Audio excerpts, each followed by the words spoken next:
Hello everyone, मैं हूं सचिन और आप सबका बहुत बहुत स्वागत है मेरे इस यूट्यूब चैनल पे। और जैसा कि हम लोग देख रहे हैं पीएचपी, और पीएचपी के आज के इस क्लास में हम लोग देखने वाले हैं कि किस प्रकार से हम लोग डाटा को डाटाबेस में इंसर्ट करवाएंगे। तो सबसे पहले मैं आपको बता देता हूं कि मैंने एक फोल्डर बनाया है htdocs में जिसका नाम है php बेसिक, और इसके अंदर में मैंने एक फाइल बनाया है insert डॉट php, और साथ ही साथ मैंने यहाँ पे अपना सर्वर स्टार्ट कर लिया है। ठीक है, अपाची सर्वर और MySQL ये दोनों को मैंने स्टार्ट करके रखा है। और साथ ही साथ मैंने ब्राउज़र में यहाँ पे देखिए अपना जो लोकेशन है फोल्डर का उसको भी हम लोग ओपन करके रखे हैं। ठीक है ना। और यहाँ पे ये डाटाबेस जो है PHP माई एडमिन का, यहाँ पे देखिए एक डाटाबेस हम लोग बनाए हैं वेब डेव, इसके साथ कनेक्शन करेंगे। और इसके अंदर में एक टेबल है हमारा std नाम का टेबल है, जिसके अंदर में देखिए जिसके अंदर में आपका 3 फील्ड है। एक आपका आईडी है, एक आपका नेम है, एक कोर्स है। ठीक है, आईडी जो है वो मैंने प्राइमरी की रखा है। ठीक है, और नेम जो है वो वैरकेर है, और यहाँ पे 255 इसका लेंथ मैंने दिया है। कोर्स है, इसका भी आपका डाटा टाइप varchar है, और इसका जो लेंथ है वो मैंने 50 दिया है। यहाँ तक मैंने बना के रखा है। अब हम लोग चलते हैं कोड एडिटर पे, और यहाँ पे देखिए सबसे पहले क्या करना होता है, पीएचपी का कोड लिखना है। तो पीएचपी टैग ओपन क्लोज कर लेंगे। अब देखिए डाटाबेस में डाटा इंसर्ट करवाना है, तो दैट मीन्स हम लोग को कनेक्शन भी क्रिएट करना होगा। तो यहाँ पे मैं एक वेरिएबल बना रहा हूँ कौन नाम का, और उसके बाद में यहाँ पे मैं कनेक्शन का जो कोड होता है वो लिख रहा हूँ, MySQLi _ CONNECT कनेक्ट, और देन कनेक्ट। ठीक है, ब्रैकेट ओपन क्लोज। उसके बाद में यहाँ पे सबसे पहले हम लोगों को देना होता है होस्ट नेम, जो जो कि होता है हमारा लोकल होस्ट होस्ट नेम। ये हमारा होस्ट नेम है। उसके बाद user name by default root होता है, तो मैं यहाँ पे रूट दे देता हूँ। पासवर्ड बाय डिफॉल्ट कुछ नहीं आता है, तो मैं यहाँ ब्लैंक छोड़ दे रहा हूँ। और डाटाबेस नाम, तो मेरा जो डाटाबेस मैंने बनाया है उसका नाम है वेबडेव। ठीक है, तो ये कनेक्शन यहाँ पे कनेक्शन का कोड था। अब यहाँ पे मैं चेक करवा लूँगा, यहाँ पे मैं दे देता हूँ कि अगर डाटाबेस कनेक्शन सही से नहीं हुआ रहेगा।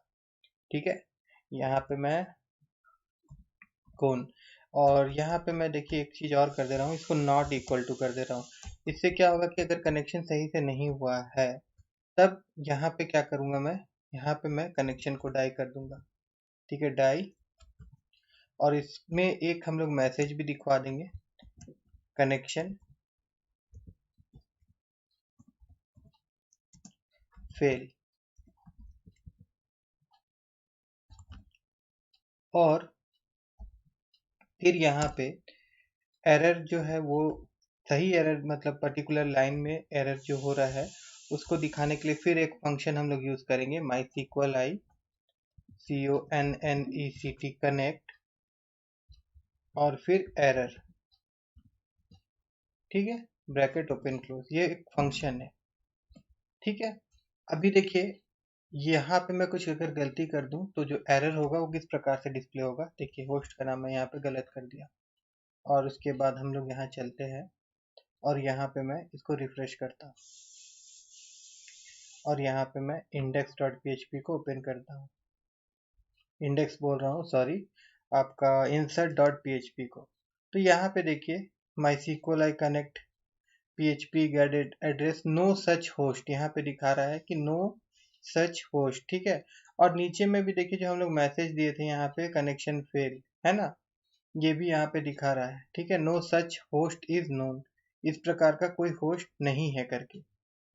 तो हम लोग यहाँ पे अगर इसको सही कर देते हैं, टी मैं यहाँ पे लिख देता हूँ, और उसके बाद में यहाँ जाके मैं अगर रिफ्रेश करता हूँ तो अभी कोई भी मैसेज यहाँ पे डिस्प्ले नहीं होगा, क्योंकि कनेक्शन हम लोग का सक्सेसफुली यहाँ पे कनेक्ट हो गया है। ठीक है, कनेक्शन हो गया है। अच्छा, अब हम लोगों को डाटा इंसर्ट करवाना है। तो सबसे पहले यहाँ पे मैं क्या करने वाला हूँ कि कुछ डाटा हम लोग ले लेते हैं, जैसे कि नेम। डाटाबेस में क्या क्या चीज़ है वो भी मैं आपको दिखा देता हूँ, क्या क्या इंसर्ट हम लोग करवाने वाले हैं। तो डाटाबेस के अंदर में देखिए आपका नेम है और कोर्स है, तो बस ये दो डाटा हम लोग इंसर्ट करवाएंगे ना। तो यहाँ पे मैं ले लेता हूँ एक नेम नाम का वेरिएबल और इसके अंदर में मैं लिख देता हूँ सचिन, और फिर एक कोर्स नाम का वेरिएबल COURSE कोर्स, और इक्वल टू यहाँ पे मैं लिख देता हूँ DCA। ये दोनों डाटा मैं अपना डाटाबेस में इंसर्ट करवाना चाहता हूँ। ठीक है, तो इसके लिए मुझको इंसर्ट का एक स्टेटमेंट होता है SQL का, क्यूरी जिसे हम कहते हैं, वो लिखना होगा। तो उसको हम लोग एक वेरिएबल के अंदर में स्टोर करवा लेते हैं। ठीक है, तो यहाँ पे मैं एक वेरिएबल बनाया हूँ SQL, और इसके अंदर में जो SQL का जो आपका स्टेटमेंट है उसको मैं यहाँ लिख देता हूँ। तो वो क्या है, इंसर्ट, ठीक है, इंसर्ट, उसके बाद में इनटू, उसके बाद में टेबल का नाम देना होता है, तो टेबल का नाम है std, और फिर ब्रैकेट ओपन क्लोज, और यहाँ पे फील्ड का नाम, तो फील्ड का नाम क्या है, एक नेम है और एक आपका कोर्स है।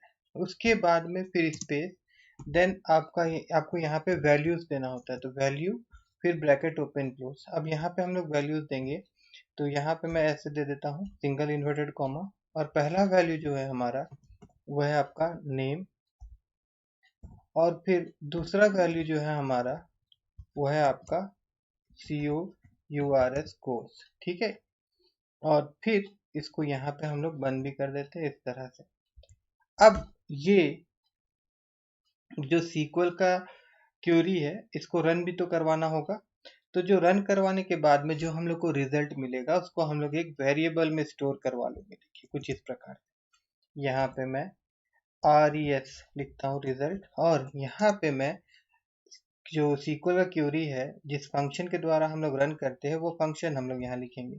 तो वो फंक्शन कुछ इस प्रकार से होता है, MySQLi, फिर अंडरस्कोर, और उसके बाद में QUERY क्यूरी, और फिर ब्रैकेट ओपन क्लोज। अब इसके अंदर में हम लोगों को SQL का स्टेटमेंट लिखना होता है। तो SQL का स्टेटमेंट हम लोग क्या किए थे, हम लोग एक वेरिएबल के अंदर में स्टोर करवाए थे, यहाँ पे मैं उस वेरिएबल को पास कर दिया। ठीक है, यहाँ पे अब ये हो गया।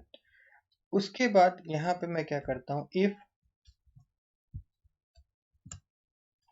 RES, मतलब अगर ये सही तरीका से रन हुआ, ठीक है, अगर ये सही तरीका से रन होगा तो मैं यहाँ पे दिखा दूंगा echo data inserted, data inserted,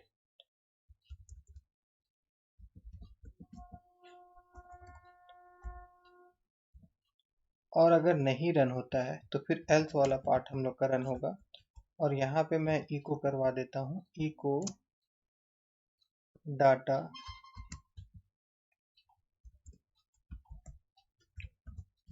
data not inserted.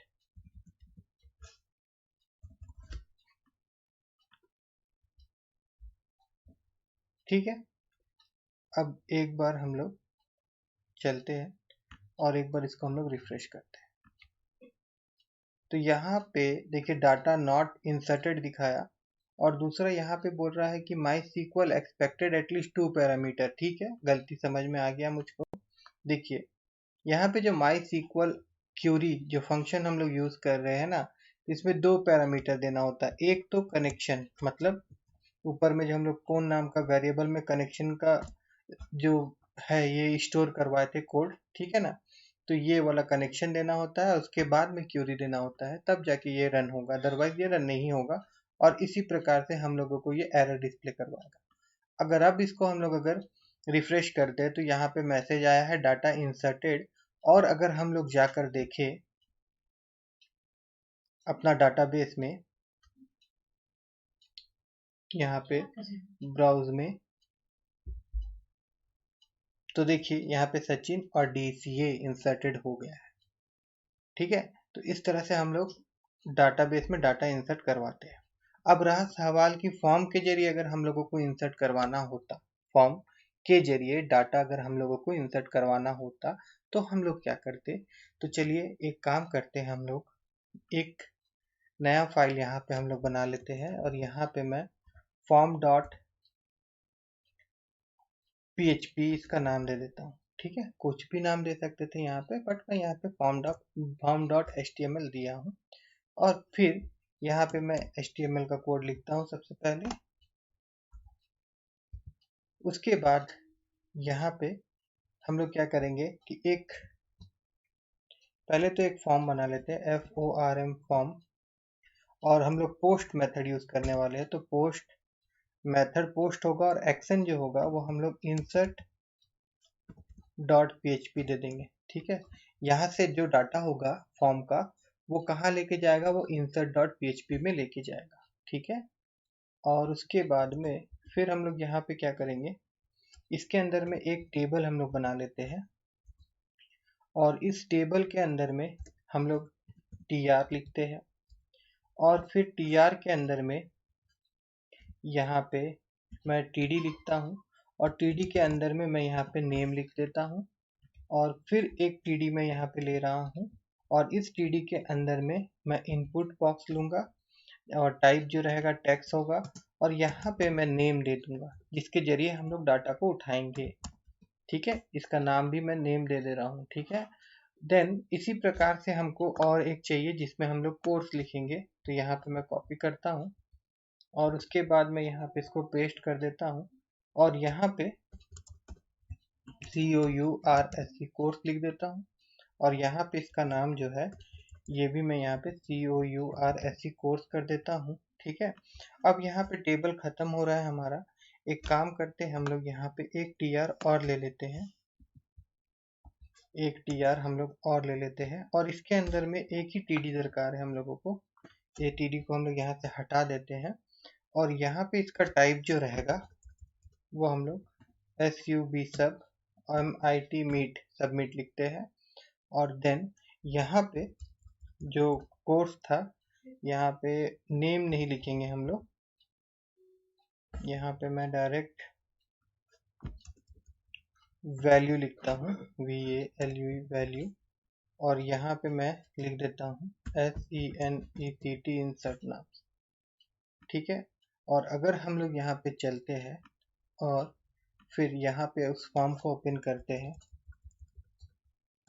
FORM form dot PHP, और इंटर मारेंगे, तो देखिए इस प्रकार से ये आपका नेम के लिए, और ये आपका कोर्स के लिए, और ये आपका इंसर्ट का बटन आया। ठीक है, अब मैं आपको वापस लेके चलता हूँ insert डॉट php वाला पेज में।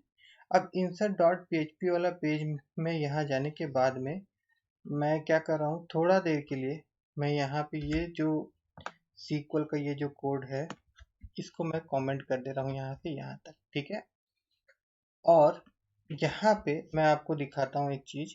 अगर मैं यहाँ पे प्रिंट आर लिखूँ, प्रिंट आर,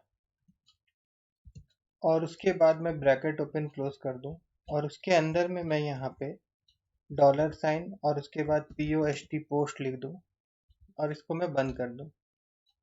ठीक है ना, अब अगर हम लोग यहाँ आते हैं, देखिए जैसे मैं इसको रिफ्रेश कर देता हूँ, यहाँ पे मैं सानवी, और यहाँ पे मैं DC लेता हूँ, और जैसे ही हम लोग इस तरह इंसर्ट करेंगे तो एक्शन हम लोग insert डॉट php में लिखे थे। देखिए एक बार दिखा देता हूँ मैं, यहाँ पे फॉर्म के अंदर में यहाँ पे एक्शन इक्वल टू हम लोग insert डॉट php लिखे थे, जो कि इस फाइल का नाम था। तो ये हम लोगों को इस पेज में ले जाएगा।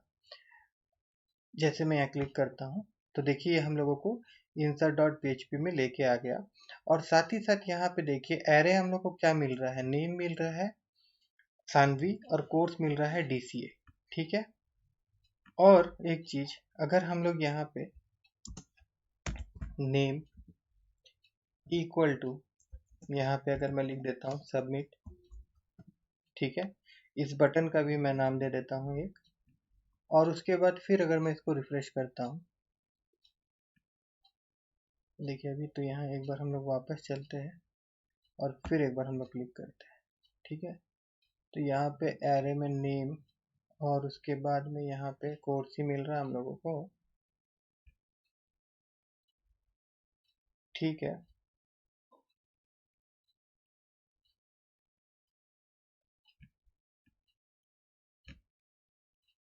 तो अब हम लोग क्या करेंगे, यहाँ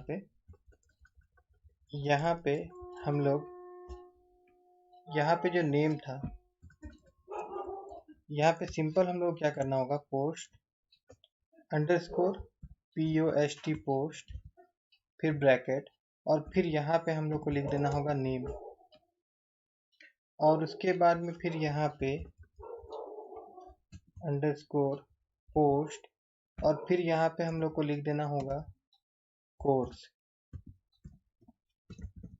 ठीक है, देखिए इससे क्या होगा, ये जो पोस्ट है और ये जो कोर्स है, ये क्या है, अगर ये आप देखना चाहते हैं तो एक बार मैं इसको ऊपर कॉपी करके दिखा देता हूँ, जैसे कि अभी मैंने आपको दिखाया था, लेकिन अभी फिर से एक बार मैं दिखा देता हूँ कि इसमें आएगा क्या।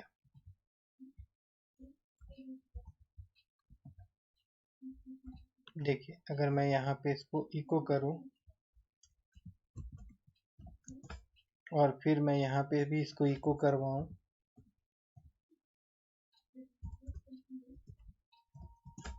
और यहाँ पे नेम का बजाय यहाँ पे हम लोग COURSE कोर्स लिख दें, और उसके बाद वापस हम लोग यहाँ पे जाएंगे और एक बार इसको मैं रिफ्रेश करता हूँ, तो देखिए यहाँ पे सचिन, एसानवी और DCA ये दोनों डाटा का वैल्यू आ रहा है। ये वैल्यू कौन सा है, ये फॉर्म का। अगर मैं यहाँ पे चेंज कर दूँ, यहाँ पे मैं लिख देता हूँ पिंकू, और यहाँ पे कोर्स में मैं लिख देता हूँ PGDCA, तो हमको ये दो डाटा मिलेगा। और ये दो डाटा जो मिल रहा है, इसको हम लोग कैसे यहाँ पे रिसीव करेंगे, पोस्ट, उसके बाद स्क्वायर ब्रैकेट, उसके बाद में हम लोगों को ये नाम लिखना होता है, जैसे यहाँ पे नेम इक्वल टू नेम दिए थे, यहाँ पे नेम इक्वल टू कोर्स दिए थे, इस प्रकार। ठीक है, अब हम लोग क्या कर रहे हैं, इस नाम को हम लोग क्या कर रहे हैं, इसको यहाँ से हम लोग हटा देते हैं। अब इस नाम को हम लोग क्या कर रहे हैं, हम लोग यहाँ पे इसको देखिए नेम नाम का वेरिएबल और कोर्स नाम का वेरिएबल पे डाल दे रहे हैं, बस। अब ये जो कोड हम लोग किए थे, ऐसे ही कोड, इसी को ही बस हम लोग अनकमेंट कर देते हैं, मतलब इसके बाद में सारा यही चीज करना होता है। तो अब क्या होगा कि फॉर्म में जो डाटा हम लोग डालेंगे वो क्या होगा, ये वेरिएबल में स्टोर हो जाएगा, और फिर ये जो SQL कमांड है इसके जरिए वो डाटाबेस में चल जाएगा। तो एक बार हम लोग यहाँ चलते हैं, इसको हम लोग एक बार पीछे करते हैं इस प्रकार से, और यहाँ पे form.php इंटर करता हूँ मैं, और यहाँ पे देखिए मैं डाटा लिख रहा हूँ, मैं यहाँ पे लिखता हूँ, चलिए सानवी लिखता हूँ, और यहाँ पे मैं DCA ही लिखता हूँ, और फिर मैं इंसर्ट करता हूँ। तो देखिए डाटा इंसर्टेड सक्सेसफुली। और अगर हम लोग यहाँ जाए और एक बार हम लोग इसको रिफ्रेश करें, तो देखिए यहाँ पे भी डिस्प्ले हो रहा है आपका सानवी और DCA। ठीक है, अगर हम लोग और कोई सा डाटा डालना चाहते हैं, हम लोग वापस यहाँ आ जाते हैं, और मैं यहाँ पीछे जाता हूँ, और एक बार इसको मैं form.php और इंटर मारता हूँ, और उसके बाद यहाँ पे मैं लिखता हूँ अमित कुमार, और यहाँ पे मैं लिखता हूँ PGDCA, और मैं इंसर्ट करता हूँ। तो देखिए डाटा इंसर्टेड, और यहाँ पे अगर हम लोग जाके फिर रिफ्रेश करें, तो देखिए यहाँ पे डाटा इंसर्ट हो गया। ठीक है, तो अगर आप लोगों को मेरा ये क्लास अच्छा लगा हो तो मेरे इस वीडियो को लाइक करिएगा, और मेरे चैनल को सब्सक्राइब करना मत भूलिएगा।